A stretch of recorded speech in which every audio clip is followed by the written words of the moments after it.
Good morning everyone. बेटे एक बार sound check करें। ऑनलाइन वाले स्टूडेंट बेटे एक बार साउंड चेक करें। जितने भी ऑनलाइन वाले स्टूडेंट है बेटे एक बार साउंड और वीडियो चेक करें। गुड मॉर्निंग एक्सेप्ट करें, जल्दी से गुड मॉर्निंग बोलें। फॉर्मेलिटी कंप्लीट हो तो क्लास हम शुरू करें। सर क्या आपके लिए गुड मॉर्निंग सिर्फ एक फॉर्मेलिटी है? नहीं बेटे, फॉर्मेलिटी से बहुत ज़्यादा है, लेकिन अभी क्योंकि क्लास ऑलरेडी बेटे 5-7-8 मिनट लेट हो चुकी है, इसीलिए बेटे अभी सिर्फ इसको फॉर्मेलिटी ले लेते हैं अपन। ठीक है, शुरू करें। Good morning everyone. बेटे अच्छा, नोट्स सभी ने डाउनलोड कर लिए होंगे ऐसी मेरी उम्मीद है। सभी ने बेटे नोट्स का प्रिंट आउट निकाल लिया होगा ऐसी मेरी उम्मीद है। तुमने मेरी उम्मीदों को तोड़ा होगा तो कोई बात नहीं बेटे, आज मत तोड़ना, आज प्रिंट आउट निकाल लेना। ठीक है, हाँ, बड़ी उम्मीदों से बैठा हूं बेटे कि तुमने मेरे नोट्स निकाले होंगे। अच्छा सर, आप प्रिंट आउट के लिए इतनी हल्ला क्यों कर रहे हो? बेटे नोट्स के ऊपर अपना नाम लिखेला है, उधर है कि नहीं? हाँ, नोट्स के ऊपर अपन ने अपना नाम लिखेला है बाबा। उसका प्रिंट आउट निकालने का, कोई भी आदमी के हाथ में नोट्स जाएंगे तो नाम दिखना चाहिए कि नहीं उसको? हाँ, तो चलो बेटे आगे शुरू करते हैं। कल तक हमने क्वेश्चन नंबर 1 सॉल्व किया था। जल्दी से बेटे कल तक हमने जो पढ़ा था एक बार उसकी क्विक रिवीजन ले लो ताकि आगे चलें। कल हमारी क्लास के अंदर क्या डिस्कस हो रहा था? Analysis of transaction, identification and analysis of transaction. या सर सारी क्लास फ्री होगी क्या? अरे बेटा तेरे से किसने पैसे मांगा रे बेटा? तू काय को टेंशन ले रहेगा है? अभी किसी ने फीस के लिए बोला क्या? अभी किसी ने पैसे मांगा क्या? अभी किसी ने कोई फीस की बात करी क्या? ठीक है, तो टेंशन क्यों ले रहा? चलने देने का ना। अभी ये क्या हो गया? अब ये नया तमाशा है इनके अंदर यार। हाँ ठीक है, तो टेंशन नहीं लेने का, बिंदास पढ़ने का। आगे चलते हैं। ठीक है सर, डन। हाँ, कल बेटे हमारे 3 कॉन्सेप्ट नए डिस्कस हुए थे। पहला कॉन्सेप्ट कौन सा था? Dual aspect. नोट्स मिले बेटे आपको? मिल गए ना? हाँ, पहला कॉन्सेप्ट कौन सा था? Dual aspect concept. Dual aspect concept के अंदर क्या हुआ था सर? ड्यूअल एस्पेक्ट कंसेप्ट के अंदर हमारी बात हुई थी कि हर कोई बिजनेस ट्रांजैक्शन जो होगा उसके कितने इफेक्ट होने चाहिए? हर एक बिजनेस ट्रांजैक्शन के 2 इफेक्ट होने चाहिए। कौन कौन से 2 इफेक्ट होंगे? ये एक होगा कौन सा? डेबिट इफेक्ट, और एक होगा क्रेडिट। सर डेबिट का मतलब क्या, क्रेडिट का मतलब क्या? सत्यानाशी हो गई सेटअप की। रुक जाओ 1 मिनट।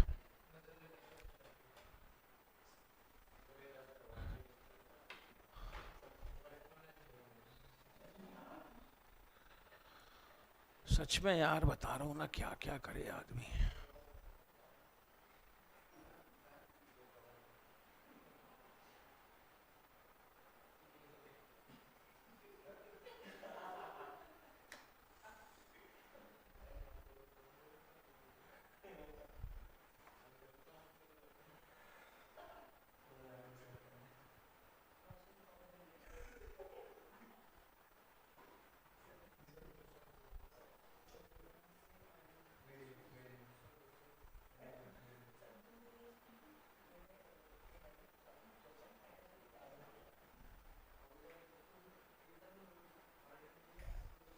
स्क्रीन मिररिंग भी नहीं हो रही है।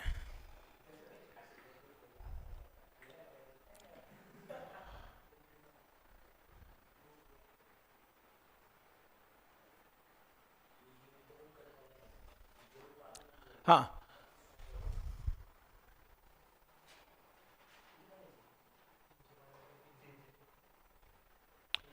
इसमें पहला कॉन्सेप्ट था बेटे dual aspect concept. Dual aspect concept के अंदर हमने बात करी थी कि हर एक अकाउंटिंग ट्रांजैक्शन के 2 इफेक्ट होने चाहिए। एक इफेक्ट होगा इसके अंदर डेबिट इफेक्ट और दूसरा होगा इसके अंदर क्रेडिट इफेक्ट। दूसरा जो कॉन्सेप्ट हमने डिस्कस किया था वो था आपका अक्रूवल कॉन्सेप्ट। अक्रूवल कॉन्सेप्ट के हिसाब से आपको अपनी इनकम और एक्सपेंसेस अकाउंट्स की बुक में रिकॉर्ड करनी पड़ेंगी ऑन ड्यू बेसिस या ऑन अक्रूवल बेसिस। इनकम कब ड्यू होगी? तो जब इनकम के अगेंस्ट में पैसे लेने का कानूनी अधिकार आपको मिल जाएगा उस दिन आपकी इनकम ड्यू हो जाएगी। ठीक है ना? एक्सपेंसेस कब ड्यू होंगे? जब बेटे आपने बेनिफिट ले लिए और आप अंडर ऑब्लिगेशन आ जाएंगे कि अब तो मुझे पैसे देना ही है क्योंकि मैं ऑलरेडी सर्विसेज ले चुका हूं, तब बेटे ये आपके लिए एक्सपेंसेस क्या हो जाएंगे? ड्यू हो जाएंगे। ठीक है, तो जब तक इनकम और एक्सपेंसेस ड्यू ना हो तब तक उसको रिकॉर्ड करने का नहीं। इनकम और एक्सपेंसेस अकाउंट की बुक में रिकॉर्ड करने का कब? जब यहां पर ड्यू हो जाए। सर कल ना मैं एक किराना दुकान में गया, मैंने कहा बहुत अच्छी बात है, तो सर वहां से मैंने 1 किलो शक्कर खरीदी। तो सर हमारा अब ये खर्चा कब ड्यू हुआ? जैसे बेटे आपने किराना दुकान वाले को, ग्रोसरी शॉप वाले को कहा भैया 1 किलो शक्कर देना, उसने 1 किलो शक्कर तौली, एक पॉलिथीन के अंदर रैप करी, आपको जैसे ही हाथ में पकड़ाया तो क्या आपने सामान ले लिया? आप उसके मालिक बन गए। उस शक्कर को जैसा चाहे आप वैसा यूज कर सकते हैं। हाँ सर, तो बस इनकम एक्सपेंसेस क्या होगा आपके? डी हो गए। आपको उसी समय अपने खर्चों को अकाउंट की बुक में रिकॉर्ड कर देना चाहिए। सर हमने इमीडिएटली पेमेंट कर दिया, तो कैश एक्सपेंस रिकॉर्ड करने का। सर हमने पेमेंट नहीं किया, दुकान वाले के पास में हमारा खाता चलता है, हर महीने भर तक हमको जो सामान चाहिए होता हम खरीदते रहते हैं, वो एक छोटी सी कॉपी में लिखता रहता है, और हर महीने की 5 तारीख को जाके हम उसका पूरा हिसाब क्लियर करके आ जाते हैं। तो भैया फिर भी शक्कर तो ले ली, घर तो लेके आ गए, जैसे चाहो वैसे शक्कर को आप यूज कर सकते हो, तो ऐसी कंडीशन में खर्चा तो हो ही गया ना आपका, तो आपको एक्सपेंस अकाउंट की बुक में रिकॉर्ड कर देना चाहिए। पैसे भले ही आप अगले महीने की 5 तारीख को देते रहना। तो अक्रूवल बेसिस ऑफ अकाउंटिंग कहती है कि पैसे जब चाहो तब दो, उसमें कोई फर्क नहीं पड़ने वाला, ठीक है ना।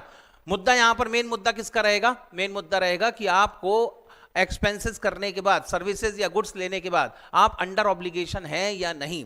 सर हमने ना गुड्स खरीदा, मैंने कहा बहुत अच्छी बात है, हमने गुड्स खरीदा, लेकिन हमने जिससे गुड्स खरीदा है उसने हमसे कहा है कि आज पैसे मत दो, तो हमने भी नहीं दिए।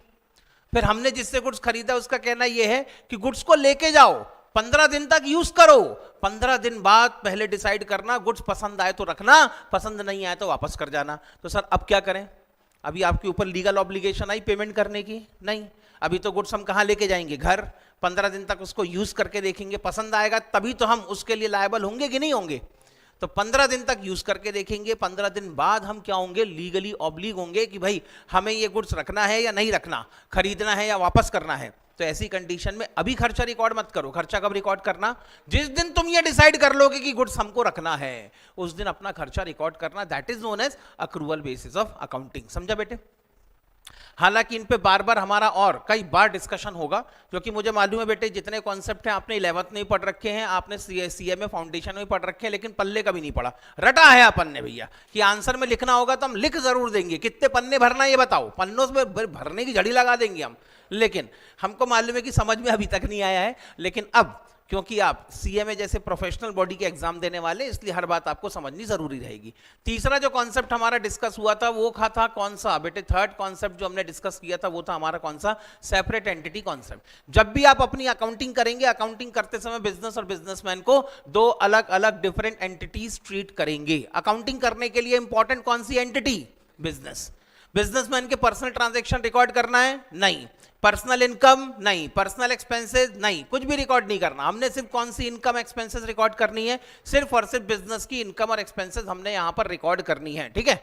बिजनेस की इनकम एक्सपेंसेस, बिजनेस की एसेट्स, बिजनेस की लायबिलिटी, ये भी रिकॉर्ड करना है। हाँ, अगर ओनर ने कोई भी पैसे अपनी जेब से बिजनेस के अंदर इन्वेस्ट किए होंगे तो उसके इन्वेस्टमेंट को हम अपनी अकाउंट की बुक में किस नाम से लिख देंगे, कैपिटल या इक्विटी के नाम से लिख देंगे। इतना ठीक है। That is your separate entity concept. समझ में आया बेटे इतना, पक्का, डन सर। चलो आगे चलते हैं, आगे आ जाओ। तो यहां पर बेटे कुछ सवालों के आपके अंदर जवाब चाह रहे होंगे, तो वो सारे सवालों के जवाब शायद मिल गए होंगे। आ जाओ बेटे क्वेश्चन नंबर 2 में। क्वेश्चन नंबर 2 के हिसाब से, show the accounting equation on the basis of following transaction and prepare the balance sheet at last. हैं सर बैलेंस शीट ना आपने जर्नल एंट्री सिखाई, ना लेजर पोस्टिंग सिखाई, ना ट्रायल बैलेंस बताया, सीधे बैलेंस शीट। यही तो बेटे खूबसूरती हमारी अकाउंटिंग की। कुछ ना भी आता होगा तब भी आप अपनी बैलेंस शीट बना सकते हैं, ठीक है। क्या बात कर रहे हो, हाँ बेटे बिल्कुल सही बात कर रहा हूं, लेकिन स्क्रीन आज साथ क्यों नहीं दे रही है, क्या प्रॉब्लम है, ऐसा मत कर बेटा। अरे चालू होना रे बेटा, हाँ बंदी होगी ना यहां पर, ये बस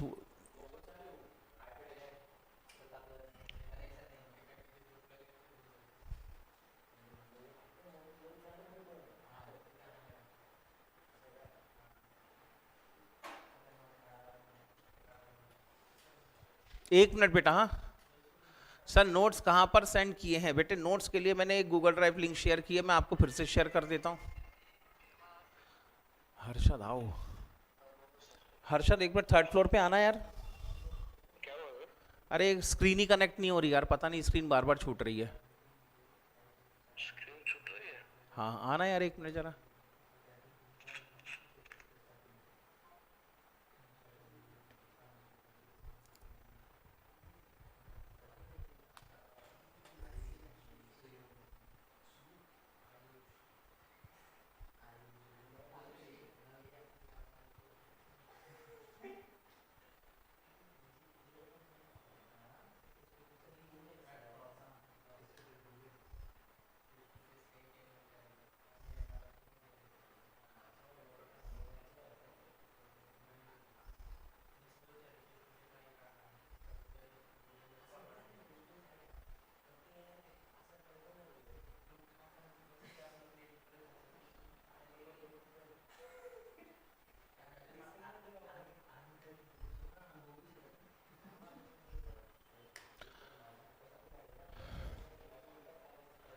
बेटे मैंने अभी आपको एक गूगल ड्राइव की लिंक शेयर की है, यहां से आप चाहें तो नोट्स को डाउनलोड कर सकते हैं। जो भी बेटे नोट्स को डाउनलोड करना चाहे वो बेटे यहां से नोट्स को डाउनलोड कर सकता है, ठीक है। मैं अपने मैसेज को पिन कर देता हूं, जिन्होंने भी अभी तक नोट्स डाउनलोड नहीं किए हैं वो लोग यहां से बेटे नोट्स को डाउनलोड कर सकते हैं। जिन्होंने अभी तक नोट्स डाउनलोड नहीं किए हैं वो लोग यहां से अपने नोट्स को डाउनलोड कर सकते हैं। हाँ बेटे, तो यहां पर ये कह रहे हैं कि सर अकाउंटिंग इक्वेशन बना के ही बता, और साथ में इसके साथ में जब अकाउंटिंग इक्वेशन बन जाए तो अकाउंटिंग इक्वेशन बनने के बाद यहां पर बैलेंस शीट बनाकर भी दिखाएं, ठीक है। अब ऐसी कंडीशन में अकाउंटिंग इक्वेशन बनाना है तो अकाउंटिंग इक्वेशन होती क्या है सर? एसेट का टोटल हमेशा किसके बराबर होना चाहिए? लायबिलिटी और कैपिटल के टोटल के बराबर होना चाहिए। पहले एक बार एनालाइज कर लेते हैं, फिर उसको पेपर पे सॉल्व करना शुरू करेंगे, ठीक है। कभी भी याद रखें बेटे, अकाउंट के अंदर सबसे पहले अच्छी हैबिट्स को डेवलप करें, और अच्छी हैबिट यहां पर ये कहती है कि पहले क्वेश्चन को पढ़ो, पढ़ने के बाद पहले क्वेश्चन की डिमांड देखो कि क्वेश्चन आपसे चाहता क्या है। जब क्वेश्चन की डिमांड बन जाए, मिल जाए कि भाई क्वेश्चन आपसे ये सॉल्व करवाना चाहता है, तो उसके बाद अल्टीमेटली पहले आप अपनी फॉर्मेटिंग करें। पहले 1 मिनट के लिए आप सोचें कि आप क्वेश्चन को कहां से शुरू करेंगे और कहां पे ले जाके खत्म करेंगे। हाँ हमजा शाहिद सर, यूनिक से बोलकर एक वीलॉग बनवाइए, यूनिक एकेडमी का पूरा टूर। अच्छा, थैंक यू बेटे, आपका सजेशन वैसे बहुत अच्छा है, ठीक है। मैं बात करता हूं बेटे, आज वीलॉग बनवाने की कोशिश करता हूं, ठीक है। हाँ, तो यहां पर ऐसे कंडीशन में, ऐसी कंडीशन है बेटे, अब अगर मैं पहला ट्रांजैक्शन आपसे कहूं, पहला ट्रांजैक्शन क्या है बेटे, पढ़ें। पहला ट्रांजैक्शन है अभी commenced business with cash rupees. बेटे 1 मिनट के लिए स्क्रीन में अभी थोड़ी सा इशू है, हमारे टेक्निकल एक्सपर्ट आ रहे हैं बेटे, वो अभी आके देखेंगे, चेक करेंगे, ठीक है। फिर उसके बाद में स्क्रीन शुरू हो जाएगी, तब तक बेटे हम ऐसे ही उसको एनालाइज कर लेते हैं। अभी commences business with the cash rupees 1,35,000, goods rupees 18,000, furniture rupees 17,000। क्या क्या इफेक्ट पड़ेगा इससे बताओ? Dual aspect. हाँ सर, इससे ना जब उसने बिजनेस शुरू किया तो अपनी पर्सनल एसेट में से कैश कितना लाया? 1,35,000। तो बिजनेस की सर कैश की एसेट इंक्रीज होगी 1,35,000 से। और क्या लाया सर? गुड्स। अगर गुड्स लेके आया तो इससे हमारी स्टॉक की एसेट इंक्रीज होगी 18,000 से। और क्या लाया सर? फर्नीचर। फर्नीचर की एसेट इंक्रीज होगी बाय रुपीज 17,000। और साथ में क्या इंक्रीज होगा सर? साथ में इंक्रीज होगा हमारी कैपिटल, ठीक है ना। अब आप मुझसे कल पूछ रहे थे कि सर डेबिट इफेक्ट और क्रेडिट इफेक्ट क्या होता है, तो बेटे जब भी याद रखना, बेसिक बात बता रहा हूं अभी फिलहाल में, पूरी तरह से डिटेल में डिस्कशन नहीं है। आपके अकाउंटिंग इक्वेशन के पॉइंट ऑफ व्यू से 3 एलिमेंट या 3 कंपोनेंट होते हैं अकाउंटिंग के। कौन कौन से? एक एसेट, दूसरा लायबिलिटी और तीसरा कैपिटल। एसेट अगर इंक्रीज हो तो इसे कहते हैं हम लोग डेबिट इफेक्ट। एसेट अगर डिक्रीज हो तो इसे हम लोग क्या कहते हैं? क्रेडिट इफेक्ट, ठीक है ना। वैसे ही लायबिलिटी अगर इंक्रीज हो तो इसे कहते हैं क्रेडिट इफेक्ट। एसेट और लायबिलिटी हमेशा क्या होती है? अपोजिट। तो एसेट इंक्रीज हुई तो कौन सा नाम रखा? Debit effect. लायबिलिटी इंक्रीज होगी तो क्या कहोगे? Credit effect. वैसे ही अगर लायबिलिटी डिक्रीज होती है तो इसे क्या कहते हैं हम लोग? डेबिट इफेक्ट कहते हैं। लायबिलिटी और कैपिटल दोनों लगभग सिमिलर होती हैं। सिमिलर क्यों होती है? क्योंकि अगर मैं लायबिलिटी की बात करूं तो मैं किसकी बात कर रहा हूं? एक्सटर्नल लायबिलिटी की। लेकिन अगर मैं कैपिटल की बात करूं तो मैं किसकी बात कर रहा हूं? Internal liability. है तो भैया लायबिलिटी, तो अकाउंटिंग के अंदर तो आप इसको एज अ लायबिलिटी ही ट्रीट करोगे। तो यहां पर कैपिटल जब भी इंक्रीज होगी ये कौन सा इफेक्ट होगा? Credit effect. लायबिलिटी इंक्रीज हुई तो कौन सा इफेक्ट था? Credit effect. वैसे ही कैपिटल अगर इंक्रीज होगी तो कौन सा इफेक्ट होगा? Credit effect. वैसे ही अगर कैपिटल डिक्रीज होगी तो कौन सा इफेक्ट होना चाहिए? डेबिट इफेक्ट होना चाहिए, ठीक है ना। तो ऐसी कंडीशन में अगर आप मुझसे कहो कि सर पहला ट्रांजैक्शन हुआ था, अभी ने बेटे अपना बिजनेस कमेंस किया था, कैश, कितना कैश इन्वेस्ट किया? 1,35,000, गुड्स 18,000, फर्नीचर 17,000। तो तीनों कंडीशन में कैश की एसेट इंक्रीज हुई, ये कौन सा इफेक्ट हुआ? Debit effect. Stock, goods stock की एसेट इंक्रीज हुई, कौन सा इफेक्ट? Debit effect. उसके बाद में फर्नीचर की एसेट इंक्रीज हुई, कौन सा इफेक्ट? Debit effect. तो ये तो सारे डेबिट इफेक्ट हैं, ठीक है। यहां का पासवर्ड वगैरह क्या है यार? हाँ, लेकिन वहां पे उसको कनेक्टर से ही कनेक्ट करना जरूरी है, और ये कनेक्टर, इसको कनेक्टर से, 1 मिनट बेटा, जस्ट अ मिनट।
हाँ बेटे, तो ये हो गया बेटे आपका डेबिट इफेक्ट। साथ में क्या इंक्रीज होगी आपकी कैपिटल, कैपिटल क्या होगी आपकी क्रेडिट इफेक्ट कहलाएगी। उसके बाद bought furniture from messrs Gandhi furniture on credit, पहले तो आपने फर्नीचर खरीदा है, एक इफेक्ट क्या होगा, फर्नीचर की एसेट इंक्रीज होगी, और साथ में आपने फर्नीचर क्रेडिट में परचेस किया है तो लायबिलिटी इंक्रीज होगी। कौन सी लायबिलिटी इंक्रीज होगी, तो क्रेडिटर्स की लायबिलिटी इंक्रीज हो जाएगी। आगे चलें, फिर उसके बाद में purchase goods from Dinesh for cash, आपने क्या परचेस किया, एसेट की गुड्स, गुड्स परचेस किया। और अगर आपने बेटे गुड्स परचेस किया है तब उस कंडीशन में ये क्या होना चाहिए आपके लिए, स्टॉक की एसेट इंक्रीज करेगा। कैसे परचेस किया, कैश में, तो आपने इमीडिएटली कैश भी पे किया होगा, तो इससे कैश की एसेट डिक्रीज होगी। क्या क्या इफेक्ट आएंगे सर, इससे स्टॉक की एसेट इंक्रीज होगी और कैश की एसेट डिक्रीज होगी। Sold goods to Sami for cash 1,40,000, costing कितनी थी 1,30,000, आपने 1,30,000 रुपीज का गुड्स कितने में बेचा है 1,40,000 में। तो पहले तो आपने गुड्स बेचा है कैश में, तो इससे आपकी कैश की एसेट इंक्रीज होगी कितने से 1,40,000। गुड्स की कॉस्ट प्राइस कितनी थी 1,30,000, तो इसका मतलब आपका क्या डिक्रीज होगा सर, गुड्स की कॉस्ट प्राइस 1,30,000 की थी, तो इससे तुम्हारा स्टॉक डिक्रीज हो जाएगा, और साथ में 10,000 का क्या हुआ प्रॉफिट, और 10,000 का जो प्रॉफिट हुआ है वो 10,000 का प्रॉफिट आपकी कैपिटल को इंक्रीज करेगा। कल भी बात हुई थी हमारी, जब भी प्रॉफिट होगा प्रॉफिट को किस में ऐड करेंगे, कैपिटल में। Profit is the reward of investment, ठीक है ना, profit is the incentive for the investment, profit is the reward for the risk taking into the business. तो जब भी प्रॉफिट होगा, प्रॉफिट के ऊपर अधिकार किसका, बिजनेसमैन का, और बिजनेसमैन का अकाउंट कौन सा, कैपिटल। तो प्रॉफिट जब भी होगा आप कैपिटल में ऐड करेंगे, लॉस हुआ तो उसे कैपिटल में से माइनस करेंगे, ठीक है।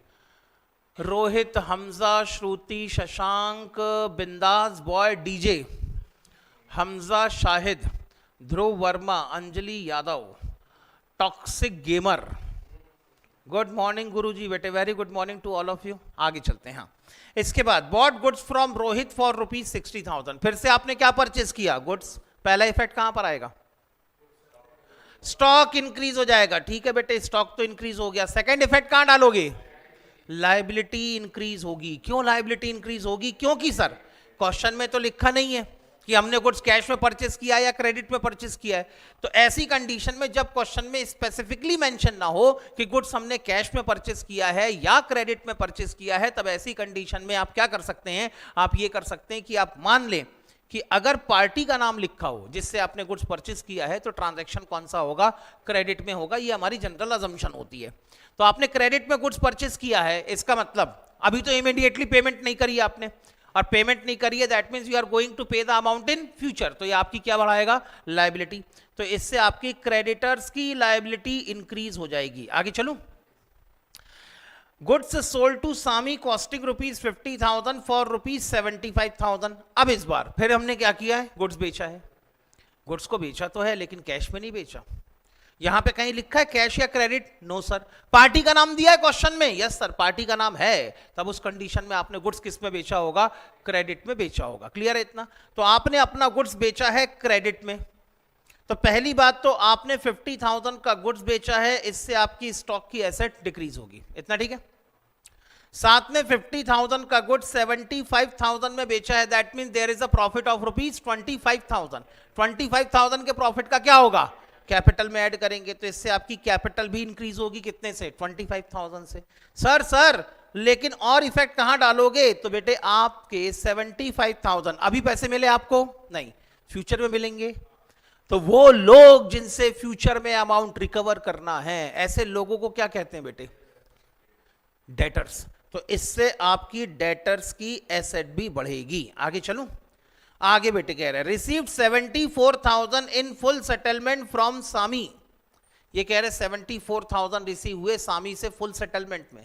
सामी को कितने का गुड्स बेचा था, 75,000। कितने पैसे दिए, 74,000, और हमने कहा ठीक है चल तू भी क्या याद रखेगा, हिसाब किताब बराबर। तो 1,000 का क्या दे दिया हमने, डिस्काउंट। तो पहली बात आपको कितना कैश मिला, 74,000। जितना कैश मिला होगा उससे आपकी कैश की एसेट इंक्रीज होगी, बिल्कुल ठीक बेटे, उससे क्या होगा, कैश एसेट इंक्रीज होगी, ठीक है डन। और क्या होगा सर, हमारे डेटर्स की एसेट भी क्या हो जाएगी, डिक्रीज, क्योंकि जब तक पैसे नहीं मिले तब तक क्या था, डेटर। और जैसे ही आपको पैसे मिल गए आपको अपनी डेटर्स की एसेट भी खत्म करनी पड़ेगी। तो एक इफेक्ट ये पड़ेगा कि आपको अपनी डेटर्स की एसेट डिक्रीज करनी पड़ेगी। लेकिन 75,000 के बदले में कितने मिले? 74,000। ऐसा नहीं लग रहा 1,000 रुपए के एक्सपेंस हो गए, 1,000 रुपए के लॉस हो गए, 1,000 रुपए कम मिले। और अगर 1,000 रुपए कम मिले हैं तो ये आपके लिए क्या होगा? एक्सपेंस या लॉस, जैसा भी कहना हो। देखो अकाउंटिंग करते समय एक्सपेंस और लॉस अपन दोनों एक ही मानते हैं, ठीक है। हाँ ये बात अलग है कि जो नॉर्मल लॉसेज हैं या जो हमारे रेगुलर एक्सपेंसेस हैं उनकी अकाउंटिंग अलग होती है, जो एबनॉर्मल लॉसेज हैं उनकी सेपरेट अकाउंटिंग अलग होती है। इसीलिए कई बार लॉसेज में एबनॉर्मल लॉसेज नॉर्मल लॉसेज के बीच में डिफरेंशिएट करना पड़ता है। लेकिन मोटे मोटे तौर पे देखा जाए तो अकाउंटिंग एक जगह तो कांस्टेंट है कि भैया लॉसेज हो या खर्चा हो, अकाउंट के हिसाब से तो दोनों ही डेबिट होने हैं यहाँ पर, ठीक। तो ये आपके लिए क्या है? एक्सपेंस। और अगर एक्सपेंस है तो क्या करोगे सर? कैपिटल में से माइनस करेंगे, तो इससे आपकी कैपिटल भी डिक्रीज होगी। आगे चलो sir, paid ₹59,000 to Rohit in full settlement. अबे रोहित को पैसे क्यों दिए होंगे अपन ने? बताओ, कोई ट्रांजैक्शन किया था क्या? कहां किया था सर? ये देखो ई ट्रांजैक्शन किया था हमने, रोहित से 60,000 रुपीज का गुड्स परचेस किया था। पेमेंट कितना किया? 59,000। और क्या कह दिया? हिसाब किताब बराबर, खेला खत्म, यही कह दिया ना अपन ने। तो 1,000 रुपए कम दिए। बिजनेस के अंदर money saved is the money earn, जितने पैसे बचा लिए उतने पैसे कमा लिए। तो ऐसा नहीं लग रहा 1,000 रुपए कम देकर भी अगर आप पूरी तरह से सेटलमेंट कर देते हैं तो भी आपके लिए क्या होगा? 1,000 रुपीज की एडिशनल इनकम जनरेट होगी। और 1,000 रुपीज की इनकम को क्या करोगे? कैपिटल में ऐड करेंगे। Every expense will be subtracted from capital, every income will be added to the capital, every expense will be subtracted from capital, every profit will be added to the capital। सीधा सीधा हिसाब किताब। आगे चलें, ठीक है sir. तो इसका क्या इफेक्ट पड़ेगा सर? पहली बात तो अपन ने क्या किया है? पेमेंट किया है। पेमेंट करने से हमारी कैश की एसेट डिक्रीज होगी, ठीक। साथ में किसको पेमेंट किया है? रोहित कौन था सर? वो रोहित वो आदमी था जिसे हमने फ्यूचर में पैसे देने थे। नाम क्या रखा था? Creditors. Rohit was the person to whom amount was payable, हमें इसे पैसे देने थे। ये हमारी क्या थी? लायबिलिटी। किस नाम की? क्रेडिटर्स की नाम की। तो जैसे ही आप पेमेंट कर दोगे आपके क्रेडिटर्स की लायबिलिटी भी क्या होगी? डिक्रीज हो जाएगी। और साथ में 1,000 रुपए की आपकी इनकम है और 1,000 रुपए की इनकम से क्या होगा? आपकी कैपिटल इंक्रीज होगी, ठीक। तो अकाउंटिंग करने के लिए आपको इस तरीके से पहले आइडेंटिफिकेशन या एनालिसिस करनी जरूरी है। आइडेंटिफिकेशन और एनालिसिस के बाद अब बेटे और फाइनेंशियल इंपैक्ट भी इनका चेक करना है। क्वेश्चन को सॉल्व करना शुरू कर दिया जाए। चलो बेटे लिखो, आंसर नंबर क्या आएगा? बताओ बेटे, आंसर नंबर क्या लिख दूं? ए? अच्छा, क्वेश्चन नंबर 2 है ना? हाँ तो लिखो बेटे यहां पर आंसर नंबर 2। आंसर नंबर 2 लिखें, अकाउंटिंग इक्वेशन। बताओ बेटे अकाउंटिंग इक्वेशन क्या होती है? कल ही हमारा डिस्कशन हुआ था, what is the accounting equation. कहां से पैदा हुई? ड्यूअल एस्पेक्ट कॉन्सेप्ट से, ठीक है। क्या बनी अकाउंटिंग इक्वेशन? सर एसेट का टोटल, ठीक है ना। अकाउंटिंग इक्वेशन के लिए बेटे हमेशा एक छोटा सा, ये तो पहला और आखिरी क्वेश्चन है, ठीक है ना, एक छोटा सा कॉलम यहाँ पे ट्रांजैक्शन के नंबर के लिए बना के चलेंगे। लाइन नहीं भी खींचोगे तो भी चलेगा, मैंने सिर्फ आपको समझाने के लिए बनाया है, ठीक है ना। यहाँ पे हम क्या लिख दिया करेंगे? Transaction number. इसके बाद हम अपनी अकाउंटिंग इक्वेशन को ड्राफ्ट करना शुरू करेंगे। एसेट्स का टोटल हमेशा किसके बराबर होगा? एसेट्स का टोटल हमेशा होना चाहिए कैपिटल प्लस लायबिलिटी के बराबर होना चाहिए, इतना ठीक है। शुरू करें, ठीक है। चलो पहला ट्रांजैक्शन। सर पहला ट्रांजैक्शन था, अभी ने अपना बिजनेस शुरू किया था। Cash ₹1,35,000, goods ₹18,000 and furniture ₹70,000। इसका इफेक्ट कहां पड़ेगा? बताओ जल्दी जल्दी बताओ। सर पहले तो कैश की एसेट, ट्रांजैक्शन नंबर 1, ठीक है ना। इसका इफेक्ट कहां कहां पड़ेगा? सर कैश की एसेट इंक्रीज होगी और स्टॉक या इन्वेंट्री की एसेट इंक्रीज होगी और हमारी फर्नीचर की एसेट भी इंक्रीज होगी। ओके, कैश की एसेट कितने से इंक्रीज होगी? जल्दी बताओ। 1,35,000। तो कैश में प्लस करके दिखाओ 1,35,000। स्टॉक की एसेट कितने रुपए से इंक्रीज होगी? स्टॉक की एसेट इंक्रीज होगी 18,000 से, तो स्टॉक में प्लस करो 18,000। फर्नीचर की एसेट कितने से इंक्रीज होगी? 17,000 से फर्नीचर की एसेट इंक्रीज होगी। ये सारे कौन से इफेक्ट हैं? Debit effect. डेबिट इफेक्ट क्यों है? क्योंकि आपने अपनी एसेट को इंक्रीज किया है। अपनी एसेट में प्लस किया है, तो ये सारे इफेक्ट कौन से होंगे? डेबिट इफेक्ट होंगे। चलो क्रेडिट इफेक्ट कहां जाएगा? Sir it is the investment of personal asset into the business, तो ये क्या होगी? आपकी कैपिटल। तो बताओ बेटे कैपिटल की एसेट कितने से इंक्रीज होगी? जल्दी बताओ। 1,70,000 से कैपिटल आपकी इंक्रीज होगी, इतना ठीक?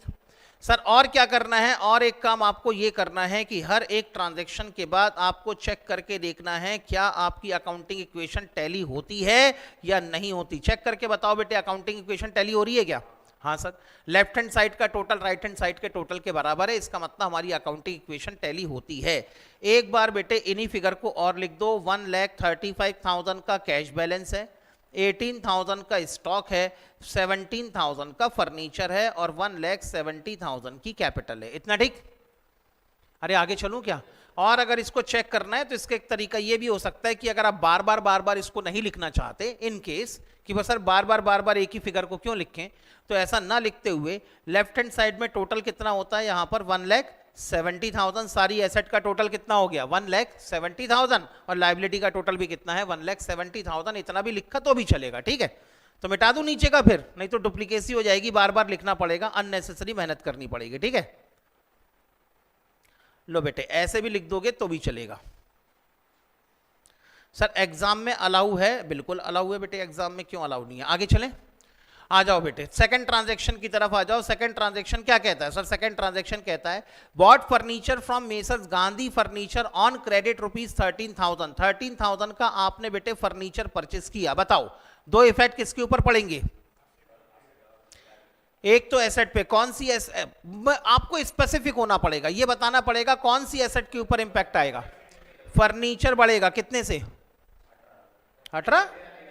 सर हमारी फर्नीचर की एसेट इंक्रीज होगी कितने रुपए से? सर 13,000 का फर्नीचर खरीदा है, एसेट इंक्रीज होगी 13,000 से, ठीक है?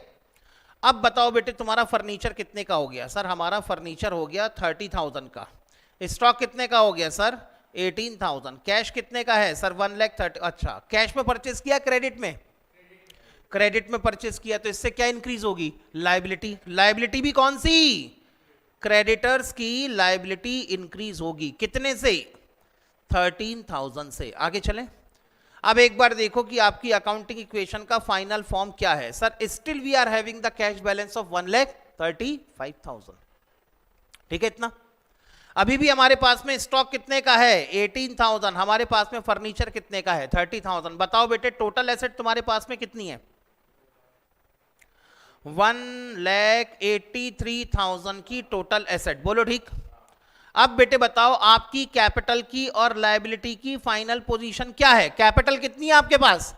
सर 1,70,000 का अभी भी कैपिटल इन्वेस्टमेंट है, और साथ में हमारी लायबिलिटी कितनी हो गई? 13,000 की लायबिलिटी। क्या left hand side right hand side का टोटल बराबर है? यस सर बिल्कुल बराबर है। इसका मतलब आपकी अकाउंटिंग इक्वेशन एकदम ठीक चल रही है। आगे चलूं, अगले ट्रांजैक्शन पे आ जाओ। अगला ट्रांजैक्शन क्या कहता है बताओ? अगले ट्रांजैक्शन में purchase goods from Dinesh for ₹1,35,000। Cash में 1,35,000 का गुड्स परचेज किया। दो इफेक्ट किस किस के ऊपर पड़ेंगे? ये है हमारा थर्ड ट्रांजैक्शन। एसेट कौन सी एसेट? सर पहले तो 1 लाख कितने का गुड्स परचेस किया था? 1,35,000 का। लो बेटे आपने कैश में कितना पेमेंट कर दिया? सर हमने कैश में पेमेंट कर दिया 1,35,000, और इसके बदले में क्या परचेस किया? स्टॉक। तो इससे आपकी स्टॉक की एसेट इंक्रीज होगी कितने से? 1,35,000 से स्टॉक की एसेट इंक्रीज होगी। आगे चलो, होगा डबल इफेक्ट, एक एसेट इंक्रीज हो गई, दूसरी एसेट डिक्रीज हो गई। चलते हैं आगे। अब बेटे एक बात बताओ, अभी आपके पास में एसेट का टोटल कितना है? सर एसेट का टोटल तो अभी भी 1,83,000 ही रहेगा, क्योंकि एक एसेट अगर हमारी 1,35,000 से डिक्रीज हुई है तो दूसरी एसेट हमारी 1,35,000 से इंक्रीज भी हुई है, तो एसेट का टोटल अभी भी कितना होगा? 1,83,000 ही होगा। आगे चलें, लो बेटे बताओ what is the final position? Final position क्या है? सर कैश बैलेंस अपने पास कितना हो गया रे बेटा? नील। टोटल कैश कितना था? 1,35,000। पूरा का पूरा कैश हमने गुड्स परचेस करने में खर्चा कर दिया, कैश बैलेंस कितना हो गया? नील। उसके बाद स्टॉक हमारे पास में कितने का हो गया? सर 18,000 का स्टॉक तो पहले से था, 1,35,000 का और परचेस कर लिया, कितना 1,53,000 का सर हमारे पास में है स्टॉक। और फर्नीचर कितने का है सर? फर्नीचर हमारे पास में अभी भी 30,000 रुपए का है। समझ में आई बात? हाँ देखो क्या होता है, ये असल में जो पूरी की पूरी अकाउंटिंग है ना, कभी भी याद रखना, आप सीए कर रहे हैं, सीएस कर रहे हैं, सीएमए कर रहे हैं, दुनिया का कोई भी एग्जाम दे रहे हो, अमेरिका में जाके सीएफए का पेपर दे दो, ठीक है ना, internationally institute of cost and management accounting of India का पेपर दे दो आप, लेकिन जब भी फाइनेंशियल अकाउंटिंग पढ़ोगे ना, पूरी फाइनेंशियल अकाउंटिंग इस पर टिकी होती है। जिसने अकाउंटिंग इक्वेशन को समझ लिया बॉस, उसने ये समझो कि जितनी अकाउंटिंग आज तक की बनी है उसकी 40% अकाउंटिंग उसको बन गई, आज ही बन गई।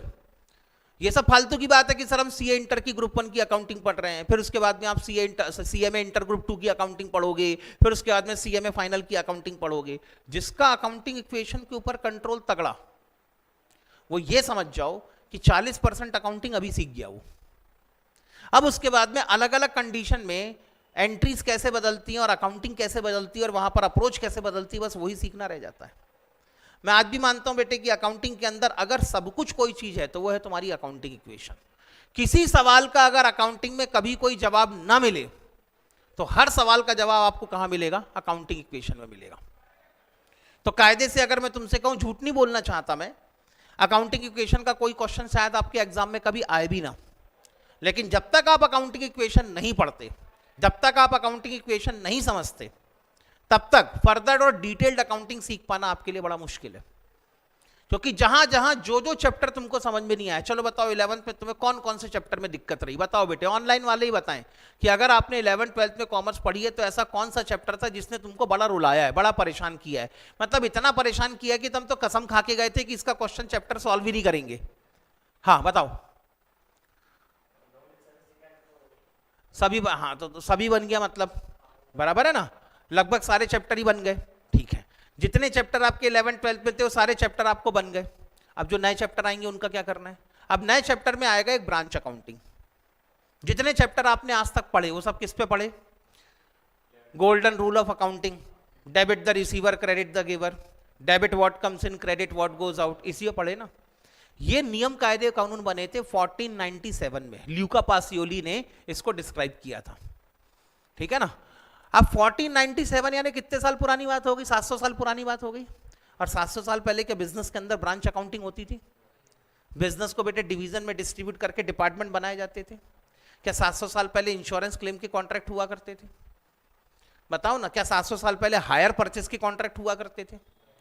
तो बेटे अब एक बात बताओ, जो ट्रेडिशनल अकाउंटिंग है उसके बेसिस पर अब जो मॉडर्न हमारे बिजनेस के ट्रांजैक्शंस आने लगी हैं उनको समझने में दिक्कत तो होगी। और मॉडर्न अप्रोच ये कहती है कि आपकी अकाउंटिंग किस पे बेस्ड है? अकाउंटिंग इक्वेशन पे बेस्ड है। इतना ठीक है? आगे चले। तो इसीलिए आपको ये अकाउंटिंग इक्वेशन समझना बहुत जरूरी होता है, क्योंकि जहां जहां अगर कोई कॉन्सेप्ट समझ में नहीं आया तो सीधे किस पे आ जाओ? अपने अकाउंटिंग इक्वेशन पे आ जाओ, वहां पे आपको जरूर उसका आंसर मिल ही जाएगा। आगे, हाँ ऐसे ही लिखना है। आगे चलो, ठीक है सर आगे चलो। लो बेटे, इससे क्या आपकी कैपिटल के ऊपर कोई फर्क पड़ेगा? बताओ ना, इस ट्रांजैक्शन से कैपिटल के ऊपर कोई फर्क पड़ेगा? नहीं। लायबिलिटी के ऊपर कोई फर्क पड़ेगा? नहीं।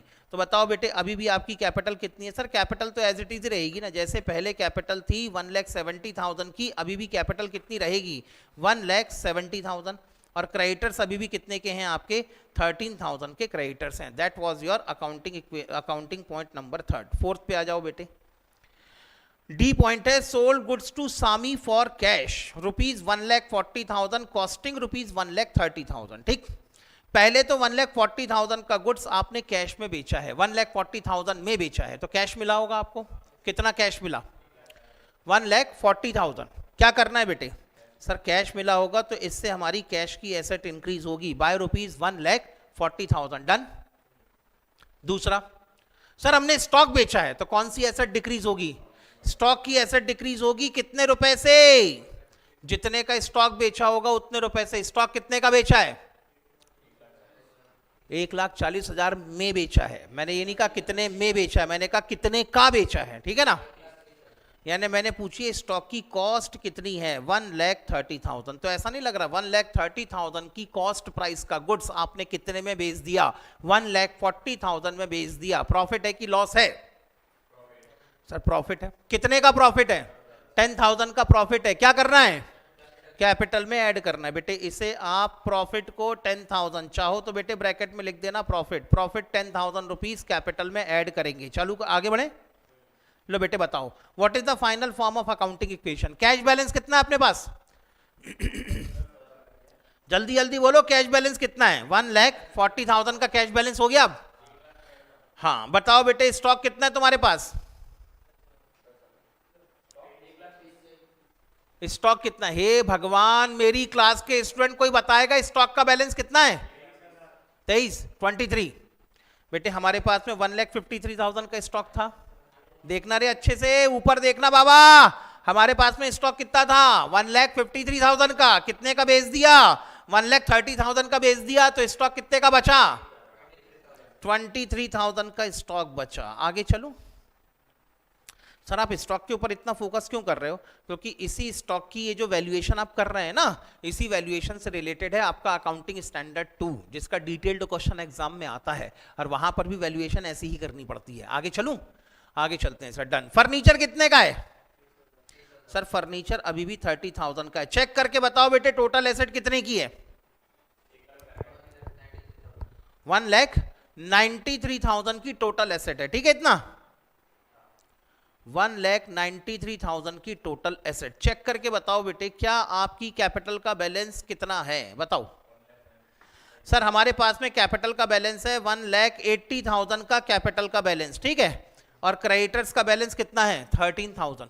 हमारी कैपिटल कितनी हो गई? सर हमारी कैपिटल हो गई 1,80,000 और क्रेडिटर्स कितने हैं? 13,000 के क्रेडिटर्स। चेक करके देखो left hand side right hand side बराबर है? यस सर बराबर है। आगे चलते हैं। ठीक है बेटे अगले ट्रांजेक्शन पे आ जाओ। अगला ट्रांजैक्शन बताओ बेटे, जल्दी बताओ क्या करना है। कहां तक पहुंच गए? A B C D E में बताओ क्या करना है, जल्दी बताओ। कितने से स्टॉक इंक्रीज करना है? 60,000 से स्टॉक इंक्रीज करेंगे। और 60,000 से क्या करेंगे जल्दी बताओ। सर स्टॉक बढ़ा दो आप यहां पर 60,000 से, और क्रेडिट में क्योंकि गुड्स परचेस किया है इसलिए क्रेडिटर्स की लायबिलिटी आपको बढ़ानी पड़ेगी 60,000 रुपीज से। बताओ बेटे what is the final position of your assets and liability. जल्दी बताओ। कैश बैलेंस कितना? अबे कैश बैलेंस कितना? सर कैश बैलेंस है 1,40,000। ठीक है। स्टॉक का बैलेंस कितना? 83,000। ठीक है। फर्नीचर का बैलेंस कितना? 30,000। आगे चलो। टोटल बताओ बेटे एसेट कितने की हो रही है? 2,53,000 की एसेट। चले आगे। आ जाओ बेटे लायबिलिटी साइड में। कैपिटल का बैलेंस अभी भी कितना चल रहा है? 1,80,000। अब बताओ बेटे क्रेडिटर्स का बैलेंस कितना हो गया? 73,000। डन? पक्का? किसी को कोई डाउट यहां तक?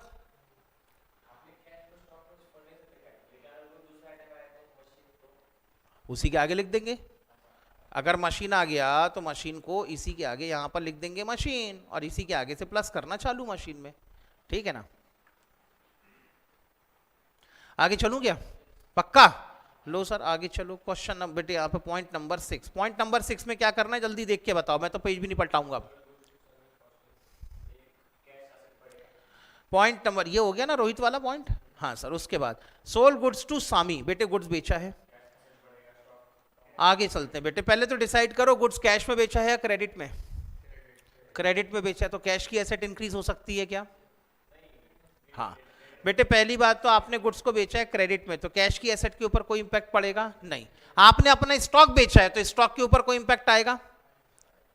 कितना? क्या स्टॉक आपका कम हो जाएगा? कितने रुपए से? 50,000 से स्टॉक कम हो जाएगा। क्या फर्नीचर के ऊपर कोई इंपैक्ट आएगा इसका? नहीं सर फर्नीचर के ऊपर कोई इंपैक्ट नहीं आएगा। ठीक है आगे चलते हैं। अगला इफेक्ट क्या होगा इसका? सर 50,000 रुपीज की कॉस्ट का गुड्स हमने कितने में बेच दिया? 75,000 में बेचा है। तो बेटे एक नई एसेट क्रिएट हो जाएगी आपकी। कौन सी? डेटर्स की। क्योंकि इन लोगों से मिस्टर सामी से हमें फ्यूचर में पैसे लेने हैं। समझा? तो बेटे आपकी डेटर्स की एसेट कितने से इंक्रीज होगी ये बताओ? सर हमने गुड 75,000 रुपीज में बेचा है, तो हमारी डेटर्स की एसेट भी कितने से इंक्रीज होगी? 75,000 से इंक्रीज होगी। सर 25,000 का प्रॉफिट है, क्या करना है प्रॉफिट का बोलो? सर 25,000 के प्रॉफिट को कैपिटल में ऐड करके दिखाएंगे। मैंने कहा बिल्कुल ठीक। लो बेटे, अब बताओ बेटे आपकी अकाउंटिंग इक्वेशन का क्या हाल है? आपके पास में कैश बैलेंस कितना है जल्दी बताओ? 1,40,000। आपके पास में स्टॉक का बैलेंस कितना है? कितने रुपए का स्टॉक है गोडाउन में अभी भी? 33,000 का स्टॉक सर गोडाउन में है। फर्नीचर कितने का है? 30,000 का फर्नीचर है। डेटर्स कितने के हैं? 75,000 के डेटर्स हैं। बताओ बेटे आपके पास में टोटल एसेट कितने रुपए की है? 2,78,000। तो सर हमारे पास में टोटल एसेट है 2,78,000 की। कैपिटल कितनी है बताओ? कैपिटल का बैलेंस कितना? 2,05,000 का कैपिटल का बैलेंस। लायबिलिटी कितनी है? 73,000 की क्रेडिटर्स की लायबिलिटी। चेक करके देखो बेटे एसेट का टोटल लायबिलिटी और कैपिटल के बराबर है? ये हर बार सर बराबर होना चाहिए। हाँ बेटे हर बार बराबर होना चाहिए। After every transaction the total of asset should be always equal to total of capital and liability. अगला पॉइंट आ जाओ बेटे, question number point number 7। Point number 7 क्या कहता है बताओ? Received 74,000 from Sami in full settlement. आपको बेटे मिस्टर सामी से 74,000 फुल सेटलमेंट में मिले हैं। बताओ एंट्री क्या बनेगी? मतलब एंट्री कह रहा हूं, मतलब इसमें क्या होगा? सर कैश मिला है तो सबसे पहले हमारा कैश इंक्रीज होगा। कितने से? 74,000 से कैश इंक्रीज होगा। और सेकंड इफेक्ट कहां पड़ेगा? सर क्योंकि हमने अपने डेटर से पैसे वसूल कर लिए तो हमारे डेटर्स की एसेट डिक्रीज होगी। कितने से? 75,000 से डिक्रीज हो जाएगी। सर लेकिन मिले तो 74,000 ही है ना?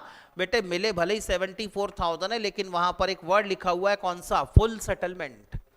What is the meaning of full settlement? Sir meaning of full settlement is दोनों पार्टी ने मिलकर डिसाइड किया कि 75,000 के डेट के बदले में पार्टी सिर्फ 74,000 का पेमेंट करेगी और हिसाब किताब बराबर मान लिया जाएगा। फ्यूचर में ना तो किसी से कोई पैसे लेना रहे, ना तो फ्यूचर में किसी को कोई पैसे देना रहे। समझ में आ गई बात? पक्का? डन? अब बेटे सर यहां पर हमें 1,000 रुपए कम मिले, बेटे इसको अपना खर्चा समझ लो। और अगर ये आपका खर्चा है तो खर्चा कहां से माइनस होना चाहिए? कैपिटल में से 1,000 रुपीज का खर्चा माइनस हो जाना चाहिए। ये लो बेटे 1,000 का खर्चा मैंने माइनस कर दिया। अब बताओ फाइनल पोजीशन क्या बनती है? कैश बैलेंस कितना है तुम्हारे पास?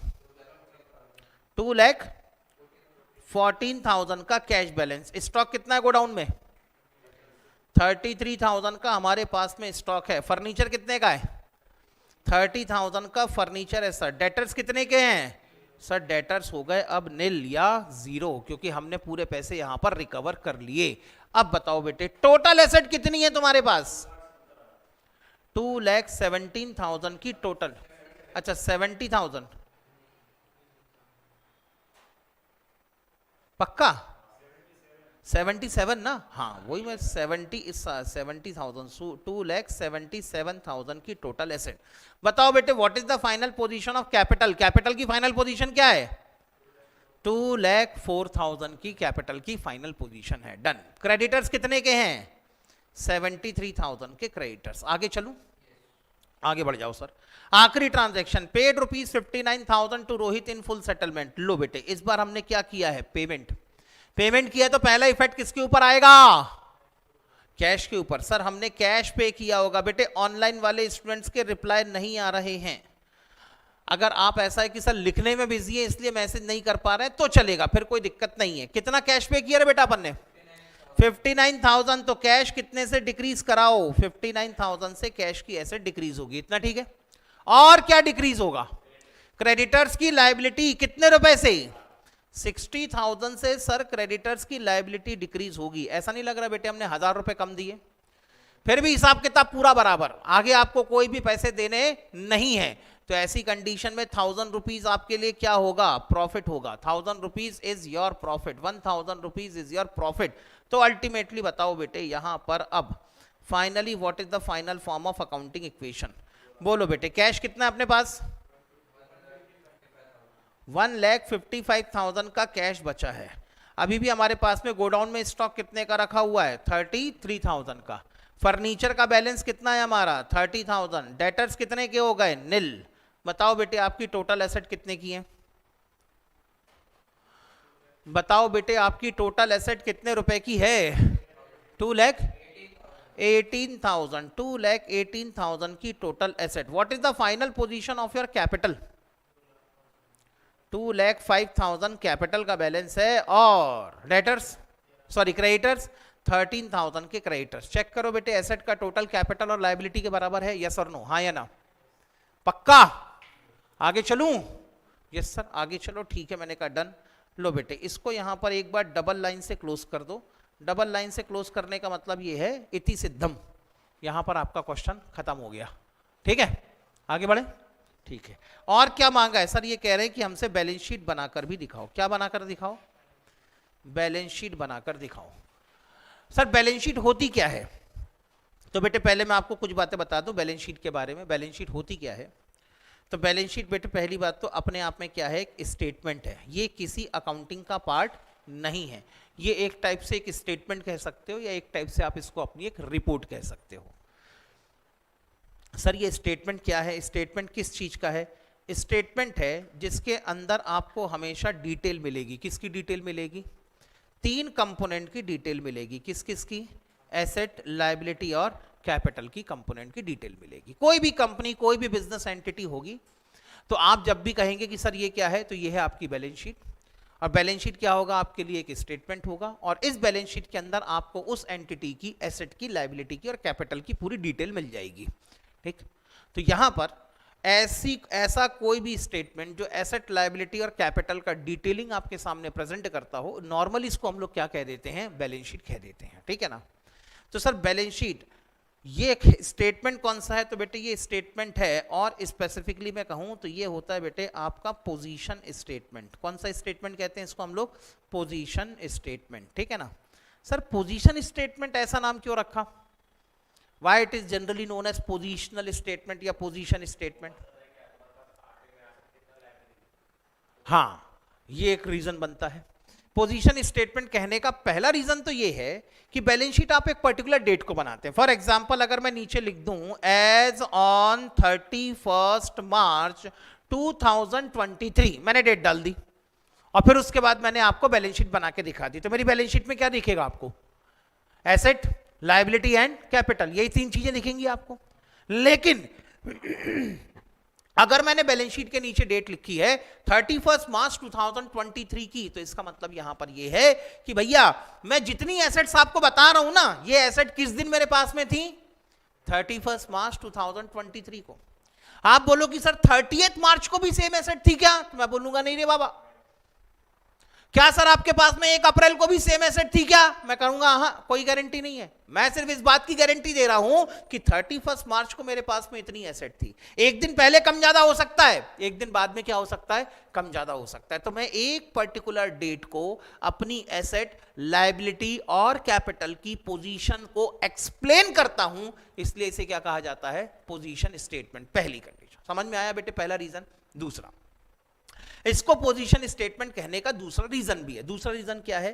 क्योंकि बैलेंस शीट एक ऐसी स्टेटमेंट होती है जिससे हमें बिजनेस की सॉल्वेंसी पोजीशन पता चलती है। क्या पता चलती है बेटे? सॉल्वेंसी। आपको पता चलती है सॉल्वेंसी पोजीशन। सर ये सॉल्वेंसी पोजीशन क्या होती है? सवाल ये है, जैसे होता है ना बेटे, हम लोगों के बीच में आइडेंटिफाई करते हैं, ये आदमी अमीर है, ये आदमी गरीब है। कैसे पता करते हैं कौन सा आदमी अमीर है? मुकेश अंबानी अमीर है कि गरीब है? भयंकर अमीर है सर। अमीर भी नहीं है सर, भयंकर वर्ड लगाना पड़ेगा उसके आगे तो, क्योंकि इतने पैसे कि उसको खुद नहीं मालूम उसके पास में कितने पैसे। तो अब ऐसे आदमी, अब बेटे जिसकी बीवी 47 लाख रुपीस की बोतल का पानी पीती होगी, अब वो सोच लो। तो ऐसी कंडीशन में हाँ, उसकी वाइफ जो नीता अंबानी पानी पीती है ना बेटे, उसका पानी बेटे यहाँ का नहीं है, वो भी बेटे स्पेन से आता है, उसमें सोना मिला हुआ रहता है। ठीक है हाँ। अब ऐसा बेटे अपन ने यूट्यूब यूनिवर्सिटी से सुना है। अब बाकी सच्चाई क्या है वो तो बेटे नीता अंबानी मैडम ही बता सकती हैं। ठीक है हाँ, इतना तो जरूर है, कंफर्म है। एक पर्सनल इंटरव्यू देखा था मैंने नीता अंबानी का, वो जो सवेरे की चाय पीती है ना बेटे, वो चाय का कप टी का जो सेट है वो 1.5 लाख रुपए का सेट है उनका, मतलब 6 कप का जो टेस्ट सेट है वो बेटे 1.5 लाख रुपए का है, ये तो कंफर्म है। यानी उनके यहाँ की जो क्रॉकरी है वो भी मतलब लाखों से ही शुरू होती है, मिनिमम प्राइस लाखों में ही जाता है, तो वो ठीक है। इसलिए मैंने कहा बेटे मुकेश अंबानी अमीर है कि गरीब है? सर अमीर और गरीब तो बोली बात, भयंकर अमीर है सर, वो तो भयंकर ही अमीर है। गौतम अदानी साहब का क्या हिसाब किताब है? सर भयंकर अमीर थे, अभी सर बड़ा मुश्किल है। तो अल्टीमेटली होता यह है कि अगर मैं यहां पर देखूं कि कैसे पता चलता है कि अब बेटे अगर मैं कहूं कि कौन सा आदमी अमीर है, अब मैं कहूं गौतम अदानी साहब अमीर है कि गरीब है, तो क्या बोलोगे? सर मुश्किल है सर कह पाना, अभी हमको तो यही नहीं मालूम कि अभी अभी जो हिंडनबर्ग की रिपोर्ट आई है और स्टॉक मार्केट के अंदर शेयर का प्राइस क्रैश हुआ है, तो इसका मतलब अब अदानी साहब की लायबिलिटी तो बहुत ज्यादा है। तो अमीर आदमी होते हुए भी अमीर बोलने से डर रहे हो तुम, सोच रहे हो कि नहीं कि बोले कि नहीं बोले अमीर आदमी इस आदमी को। तो असल में हो क्या रहा है, आप किसको कंपेयर कर रहे हो? एसेट और लायबिलिटी को कंपेयर कर रहे हो। समझ में आ रही बात? आपको मालूम है मुकेश अंबानी की एसेट बहुत ज्यादा है लेकिन लायबिलिटी कम है, इसका मतलब मुकेश अंबानी भयंकर अमीर आदमी है। लेकिन गौतम अदानी के पास में एसेट तो ज्यादा है लेकिन साथ में लायबिलिटी भी ज्यादा है, तो अब कह पाना मुश्किल है कि आदमी अमीर है कि नहीं है। क्योंकि अगर कल कोई आदमी पूरी लायबिलिटी पे कर देता है तब तो अमीर है, लेकिन अगर ये आदमी अपनी पूरी लायबिलिटी पे नहीं कर पाता तो क्या है फिर? ये दिवालिया। दिवालिया वर्ड सुना है? इंसॉल्वेंट, ठीक है ना? कहते हैं ना बेटे दिवालिया पिट गया इसका। दिवालिया पिट गया का मतलब ऑफिशियली डिक्लेयर हो गया कि ये आदमी अपनी लायबिलिटी पे कर ही नहीं सकता, इस आदमी के अंदर इतनी ताकत ही नहीं है कि ये अपनी लायबिलिटी का पेमेंट कर दे। तो जहां पर बेटे एक आदमी या एक बिजनेस के अंदर इतनी ताकत है कि वो अपनी सारी लायबिलिटी का पेमेंट कर सकता है, तो ऐसे बिजनेस को हम लोग कहते हैं सॉल्वेंट। क्या कहते हैं बेटे?